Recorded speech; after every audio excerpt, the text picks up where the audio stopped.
Психотропные препараты, как давно было замечено, вызывают множество физических и эмоциональных побочных эффектов, которые для многих делают жизнь невыносимой. Но, если побочные эффекты этих препаратов так ужасны, почему же некоторые продолжают их принимать?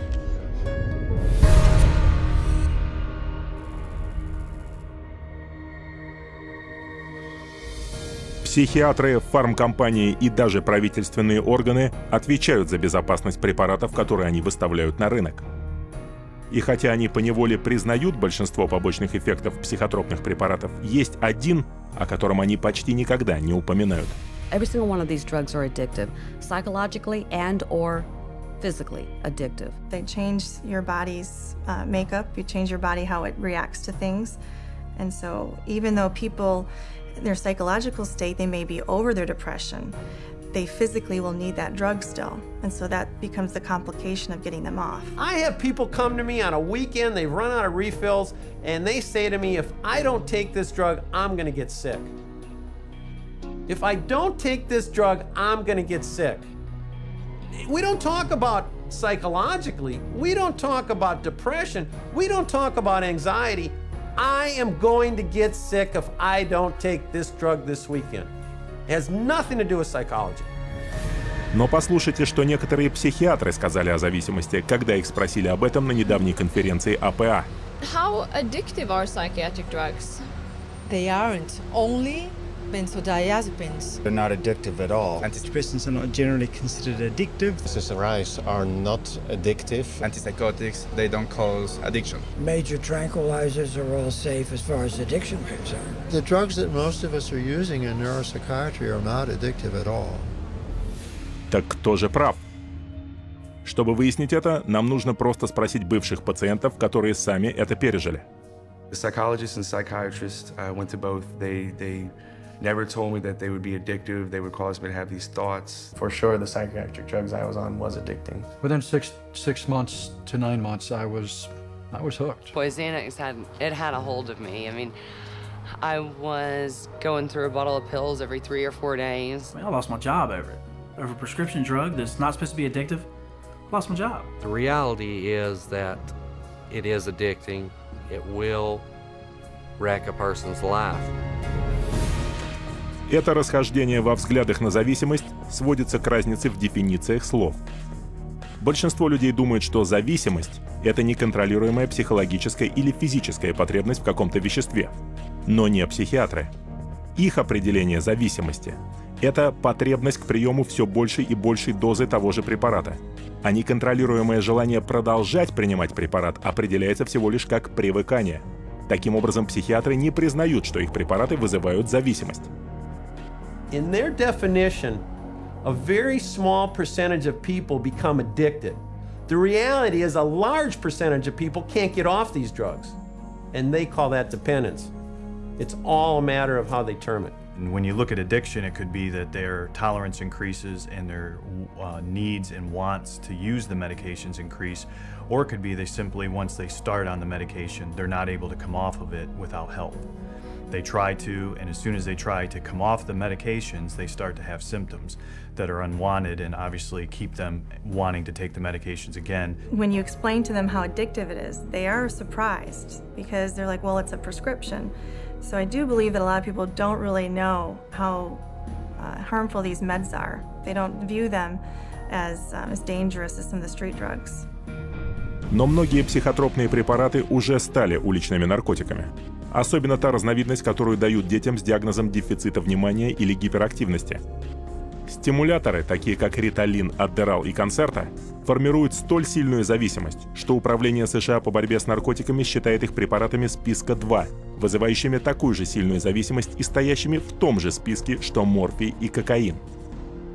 Biochemistry and pharmacology of Ritalin is exactly the same as that of cocaine, except for the speed of onset. Сходство между риталином и кокаином становится очевидным, если учесть большую проблему злоупотребления стимуляторами в американских школах, где дети принимают таблетки риталина и его химического родственника аддерала в школьных дворах в качестве наркотиков. Some of my friends took Ritalin and Adderall just to get high, like that I've known throughout the years. kids will chop that stuff up with a razor blade. It's pure, man. Pure drug, you know? That's why kids like it. They'd chop it up with a razor blade and snort it. My cousin Sammy had this Ritalin, and we would eat it, and we'd be able to stay up all night and play video games. It was, your pupils would dilate. It was just outrageous. Matter of fact, in 8th grade, I got kicked out of school 3 days before it let out for selling Ritalin and actually snorting lines in the back of the classroom. So yes, sir, it definitely caused me some problems there, and I definitely had people buying them from me. Yes. Это немалая проблема. В 2006 году исследователи обнаружили, что более 7 миллионов американцев злоупотребляли стимуляторами, и каждый год 75 тысяч американских подростков и молодых людей попадают в зависимость от них. Помимо вызывания зависимости, стимуляторы также хорошо известны как входные наркотики. То есть после них человек начинает подсаживаться на кокаин, героин и метамфетамины. When you provide drugs in the manner in which most of our children are being provided drugs at an early age in life, only prepares that child to be on more drugs as they get older. И все же в нескольких недавних публикациях психиатры поощряют детей с диагнозом СДВГ принимать стимуляторы, чтобы снизить будущую зависимость от кокаина и других наркотиков. Хотя свидетельства показывают не только то, что это необоснованная теория, но что верно обратное. When I've spoken to people who are methamphetamine addicts, they said that the drug that they started taking almost consistently was Ritalin. The longer a child is on Ritalin, the more the likelihood that they may become addicted, whether it's Ritalin or Concerta or Adderall, okay, or a number of other drugs. Стимуляторы не единственные психотропные препараты, способные вызывать зависимость. Бензодиазепины, например, это транквилизаторы, на которые можно подсесть за 14 дней. Возьмите, например, бензодиазепин Xanax, который, будучи на рынке всего 5 лет, производил 1,5 миллиона наркоманов каждый год. И перестать принимать Xanax может быть очень трудно. Симптомы отвыкания включают дрожь, потерю аппетита, мышечные судороги, проблемы с памятью и концентрацией внимания, бессонницу, паническое беспокойство. Some of the psych medicines, particularly the benzodiazepines, are some of the most addictive drugs there are in terms of the persistent withdrawal anxiety that these drugs cause. I have been in the position of having to withdraw a number of people from benzodiazepines that I didn't put on them, obviously. And it's difficult. It's really difficult. Prescription benzodiazepines, I think, are much more dangerous and much harder to come off of for the patient than the street drugs are. Но те, кто прошел через это, скажут вам, что бензодиазепины — это не единственный класс психотропных препаратов, который исключительно тяжело перестать принимать. I had about a 10-year time frame in my life where I abused both street drugs and prescription drugs. And the drugs that were the hardest to come off of, in my opinion, were the psychiatric medications. And I mean worse to come off of than a drug like heroin. Withdrawal symptoms from the psychiatric drugs just made my mind go crazy. I couldn't think. I couldn't form coherent thoughts whatsoever. I was racing. I had highs and lows, ups and downs, hot and cold sweats. I went through seizures. I was sweating with night sweats so bad I was wetting my bed just with sweat. I had tremors really bad. I mean, I joke that I looked like I had the end stages of Parkinson's disease, but you couldn't even hold me still when I was going through withdrawals. My legs would shake. I couldn't sleep. No one in the world should have to go through what I went through, in my opinion, and I wouldn't wish it on my worst enemy. Даже новорожденные, матери которых принимали психотропные препараты во время беременности, могут испытать симптомы отвыкания. Эти младенцы могут быть раздражительны, гиперактивны, у них может быть нарушен сон, их рвет, у них бывает понос, и они не прибавляют в весе. Но когда определенные побочные эффекты, вызванные отвыканием от психотропных препаратов, усиливаются, последствия для человека могут быть катастрофическими. Now the person stops taking the drug, and the effects of the withdrawal or the effects of stop taking the drug are increased and amplified symptoms like the depression or suicide ideas, or etc. They have tremendous mood swings. They invariably get violent. and they cannot control their emotions. You're very depressed, you're suicidal, you're hallucinating, you're psychotic, you're crazy, you're manic when you stop taking your medication. Поэтому известно, что неправильное прекращение приема антидепрессантов, в особенности группы СОЗС, вызывает скачки настроения и неконтролируемую ярость, которые недавно сыграли роль во многих массовых убийствах. В мае 1998 года, например, 15-летний Кип Кинкель, незадолго до этого перестав принимать прозак, убил родителей, а затем отправился стрелять в свою школу в Орегоне, где он убил еще 2 и ранил 25 человек. В ноябре 2007 года Пекка Эрик Аувинен застрелил 8 человек в своей школе севернее Хельсинки в Финляндии. Перед этим, осенью, он либо сократил, либо прекратил прием антидепрессантов, прописанных ему от социального тревожного расстройства. День Святого Валентина в 2008 году. Университет на севере Иллинойса. Стивен Казмирчак вошел в переполненную аудиторию и, открыв огонь, убил 5 и ранил 18 человек. За несколько недель до этого он резко прекратил принимать свой антидепрессант. Но вместо того, чтобы признать, что трагедии, подобные этим, случились из-за отвыкания от вызывающего сильную зависимость психотропного препарата, психиатры в ответ обычно обвиняют прекращение его приема и, как они заявляют, возвращение психического заболевания. When a psychiatrist says that, well, the reason why they're feeling that way when they get off the drug is because, see, that shows you how bad they really need the drug. Here's the deal. There's no way that that's true. The reality is, when they stop the drug, they get depressed or they have withdrawal effects of various types.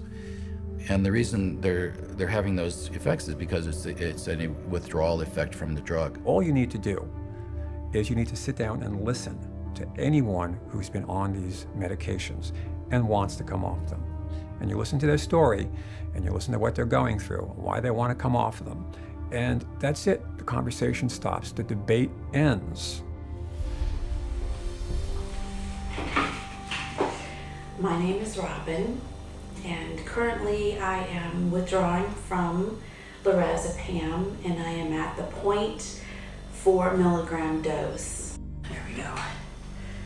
Today, I was totally exhausted. I've had 4 nights, 2 nights of insomnia, and then a good night's sleep, then 2 nights of insomnia. I was just hoping that I can sleep better tonight. Didn't sleep good last night. Well, as you can see, today I don't care. I did not get ready, and my wave went down. I'm down in the valley today. One of the side effects or withdrawal symptoms for lorazepam can be night sweats or hot flashes, a little lightheaded and kind of dizzy, anxiety, sore throat, weepy, very, very tired, grouchy, just overwhelmed, distraught, distressed. I began to experience suicidal thoughts. I think I've said a little bit to my husband, but he was already worried enough. This is really the first time I'm saying something about it. I feel like I could have a nervous breakdown. You know, there are just times like I hit a brick wall and I can't do it anymore. It's going to take another, maybe 18, 19, 20 weeks to get off of it. And that is very overwhelming to me. I'm weary today. And this is how I used to be for many weeks with lorazepam. And that's the hardest thing, is you are trapped into living it out the way you have to live it out in order to be safe. So that's frustrating. I just want my life back. And that's where I am today. У Робин заняло несколько месяцев, чтобы снять себя только с одного из своих препаратов. Специалисты по зависимости сходятся на том, что медленное отвыкание – это единственный безопасный способ. You just can't cut people off from these drugs. Sometimes it can take up to a year or more, depending on the person and how long they've been on the drug and how we wean them off. You can't stop these drugs cold turkey. No. I would never advise anybody to just stop them. They need to be under the care of a medical practitioner. When some of my patients come in and they talk to me about getting off of the psychiatric medications, I really caution them not to just stop their drugs cold turkey, because that can really send them into a tailspin. The data is right there. It's going to cause the symptoms that it causes. It's going to have withdrawal effects, and they know it. There's not a psychiatrist that doesn't know it. И все же психиатры говорят нам, что психотропные препараты – это единственное средство не дать людям сойти с ума и облегчить душевные страдания. Но правда ли это на самом деле? Или есть другие средства, эффективные, недорогие и не медикаментозные, которые могут исполнить обещания, все обещания, данные и нарушенные психиатрами?